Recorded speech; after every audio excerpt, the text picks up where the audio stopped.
Olá, meus amigos e minhas amigas do Tecmundo, tá tudo certo com vocês? Vamos ver as principais notícias de tecnologia de hoje. Enquanto isso, vai deixando o like, amigão.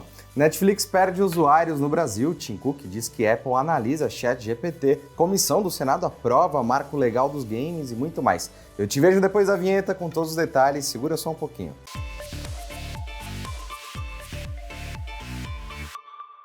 O ChatGPT é uma ferramenta tão popular que até Tim Cook, CEO da Apple, usa. O chefão da maçã revelou o uso pessoal da inteligência artificial da OpenAI e ainda destacou o entusiasmo por aplicativos exclusivos com o chatbot em produtos da marca. A empresa analisa o ChatGPT de perto, disse o CEO em entrevista ao programa Good Morning America.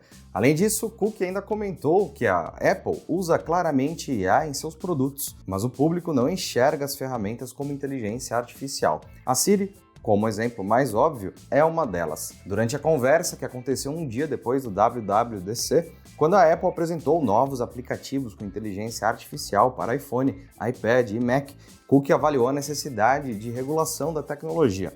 Ele vê o potencial risco de preconceito e desinformação com o uso desenfreado dos grandes modelos de linguagem. Abre aspas, se você olhar para o futuro, verá que o desenvolvimento é tão poderoso que as empresas precisam empregar suas próprias decisões éticas. A regulamentação terá dificuldade em acompanhar o progresso disso, porque está andando muito rápido. Então, eu acho que cabe às empresas também se regularem. Fecha aspas, analisou o CEO da Apple. No mês passado, a maçã teria proibido o uso do ChatGPT por funcionários com receio de que dados relevantes fossem vazados. Os funcionários também teriam sido instruídos a não utilizarem a ferramenta GitHub Copilot, que tem a capacidade de automatizar o desenvolvimento de softwares. 3 ofertinhas para você. SSD Kingston M2 NV2 de 1TB por R$ 269. Webcam Gamer Husky Gaming Snow 100 com 27% de desconto. Smart Band Xiaomi Mi Band 6 com 51% de desconto. Todas essas ofertas linkadas aqui embaixo ou nos QR Codes que passaram em cima.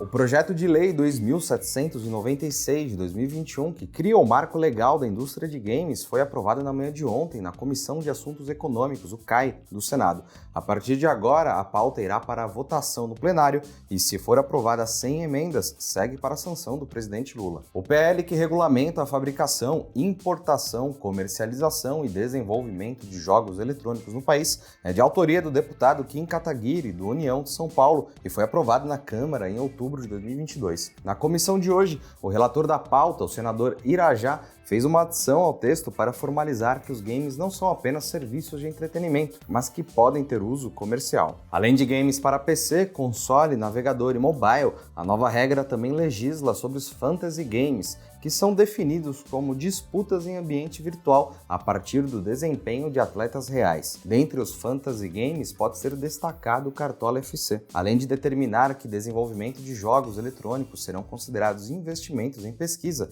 e inovação, que os títulos poderão ser utilizados para fins didáticos nas escolas, terapêuticos e para treinamentos e simulações. O PL 2796 de 2021 inclui games nas mesmas regras de tributação de equipamentos de informática. A ideia é que, com isso, diminuam os impostos que incidem sobre a indústria. Ontem, um dia antes da votação do projeto de lei no CAI, a Associação Brasileira das Desenvolvedoras de Jogos Eletrônicos, a Abra Games, emitiu uma nota de repúdio e chamou de retrocesso incalculável o atual texto da lei. Abre aspas, como um texto que se propõe a fomentar o desenvolvimento do mercado e indústria nacionais de jogos, não considera a opinião de quem de fato faz parte desse setor, porque o texto leva em conta quase que exclusivamente os interesses dos fantasy games e não de todos os demais tipos de jogos, que são a imensa maioria.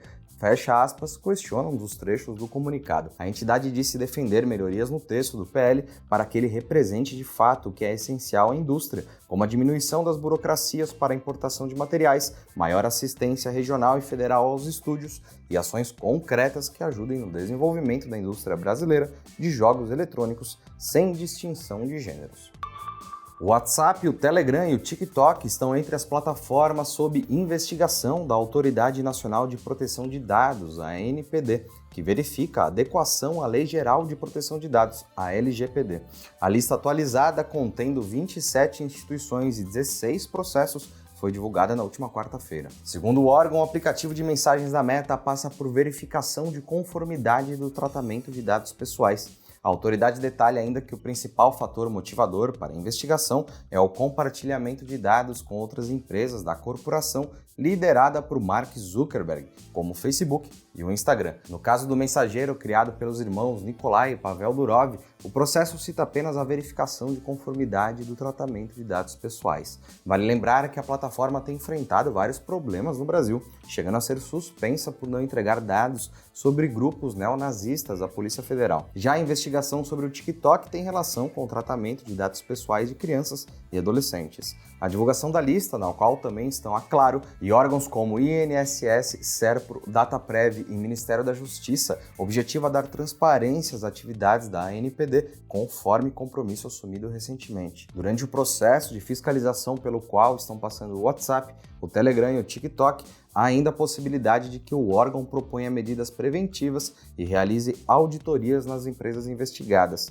Outra ação é a solicitação de informações específicas relacionadas ao tratamento dos dados. Por sua vez, o processo sancionador ocorre quando são aplicadas as sanções determinadas pela LGPD, caso sejam encontradas infrações. Elas vão de advertência à aplicação de multas que podem chegar a 50 milhões de reais por infração cometida. A Netflix passou a cobrar um valor extra de quem compartilha a senha da plataforma de streaming no Brasil no dia 23 de maio. No mesmo mês, o serviço de entretenimento viu uma queda de 3% dos usuários ativos mensais, comparado a maio de 2022. De acordo com dados obtidos pelo Mobile Time junto à Sensor Tower, as plataformas rivais da Netflix viram crescimento em maio entre os brasileiros. O Star Plus, que pertence à Disney, por exemplo, subiu 60%, atrelado à transmissão de eventos esportivos.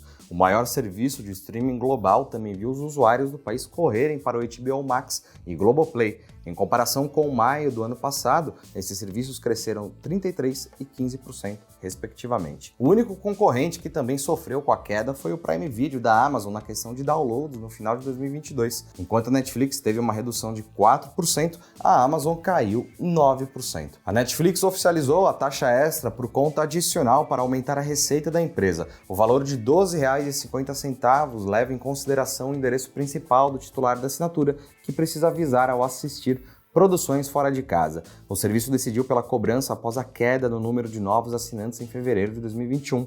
De acordo com os cálculos da empresa até então, a taxa por conta adicional poderia render 1,6 bilhão de dólares.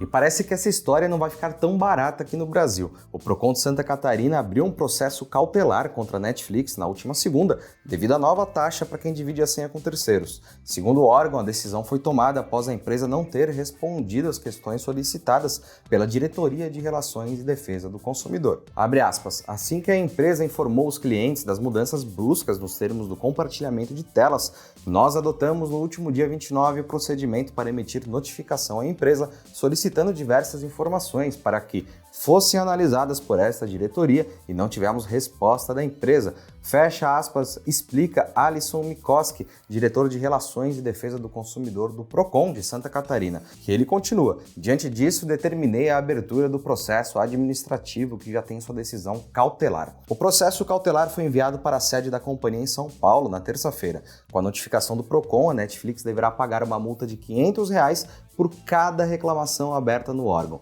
Abre aspas. Os consumidores que se sentirem lesados por esta alteração poderão procurar o órgão de proteção e defesa mais próximo de sua residência ou contatar o Procon de Santa Catarina pelo telefone 151, aconselhou Mikoski. Diante da medida, a Netflix deve informar quais critérios serão utilizados para a cobrança extra do serviço. A empresa também terá que explicar como será feito o monitoramento da nova regra sem infringir a Lei Geral de Proteção de Dados. Além disso, o órgão pede mais esclarecimento sobre a oferta do serviço em caso de viagem e qual a definição de família utilizada pela Netflix para possibilitar o compartilhamento da senha. O órgão também quer saber em que momento da contratação o consumidor foi informado que a senha só poderia ser dividida com parentes, considerando que a empresa só comunicava a quantidade de telas sem exigência de vínculo de parentesco, além de trazer o material publicitário de assista onde quiser. E a Samsung anunciou o portfólio de Smart TVs de 2023 da marca, que conta com modelos que custam até R$ 85 mil, bem baratinho. No caso, um dos destaques é a Samsung OLED 4K S90C, um produto da sul-coreana que é inédito no Brasil. Disponível nas versões de 55 e 65 polegadas, o televisor está equipado com o processador Neural Quantum 4K, tem 8 milhões de pixels, utiliza 20 redes neurais para realizar upscaling de imagem e aplica inteligência artificial para escanear a imagem e potencializar o brilho, segundo a empresa. A Samsung OLED 4K S90C também pode ser utilizada para games e tem um painel com até 144 Hz, vem com FreeSync Premium Pro e a tela Super Ultra Wide. Um dos destaques da novidade de 2023 da Samsung está na linha New QLED 8K. As novas televisões continuam equipadas com o processador Neural Quantum 8K, que conta com o IA e utiliza 64 redes neurais para upscaling. A linha terá os modelos QN900C com 85 polegadas, QN800C com 65, 75 e 85 polegadas e a QN700B com 55 polegadas, que custam até R$85 mil. Com preços partindo de R$ 2.300, você pode conferir todos os modelos na notícia do Tecmundo, linkada aqui embaixo. E aconteceu na história da tecnologia. No dia 7 de junho de 2000, um juiz nos Estados Unidos ordenou a divisão da Microsoft em duas empresas, uma que desenvolveria sistemas operacionais e outra que desenvolveria outros aplicativos. A Microsoft imediatamente anunciou que entraria com recurso. No entanto, o que teria sido um evento monumental na história da indústria da tecnologia nunca aconteceu. A decisão foi anulada pouco mais de um ano depois. A Microsoft recebeu sanções, mas continua até hoje sendo uma empresa que atua em todas as frentes. Se você gostou do nosso programa, pode ajudar muito a gente mandando um valeu demais aí embaixo. Todos os links estão no comentário e descrição. E essas foram as notícias do Hoje no Tecmundo dessa quarta-feira. Lembrando que amanhã não tem programa. O programa vai ao ar de segunda a sexta, sempre no fim do dia. Aqui quem fala é o Felipe Paião e na sexta tem mais. Você pode me encontrar no Twitter pela @FelipePaião. Até sexta-feira, um grande abraço e tchau, tchau.